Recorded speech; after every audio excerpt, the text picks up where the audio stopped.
Sudah 3 tahun berlalu, namun Piala Dunia 2014 masih meninggalkan kenangan manis dan sukar dilupakan bagi penduduk Kampung Parit Jerman di Pontian Johor. Mana tidaknya, secara tiba-tiba nama Kampung Parit Jerman menjadi sebutan apabila ramai yang mengaitkan nama kampung tersebut dengan kejayaan pasukan Jerman melangkah ke perlawanan akhir Piala Dunia. Lapor skuad Pontian Nur Azura Mat Amin. Nama kampung yang mula mendapat perhatian meluas di media sosial itu secara tidak langsung membawa kepada sejarah asal-usul nama Parit Jerman yang ada kaitan dengan askar dari negara Jerman suatu masa dahulu. Kesan peninggalan sejarah seperti batu bata dan tangga batu yang dipercayai penduduk tempatan, terutamanya generasi tua peninggalan askar Jerman pada Perang Dunia Kedua, masih utuh berdiri.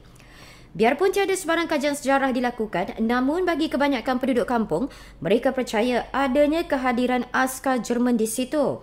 Penduduk Lokman Talib berkata, berdasarkan dari cerita yang disampaikan oleh generasi terdahulu, sekumpulan tentera Jerman telah datang ke situ untuk menguruskan kegiatan perdagangan.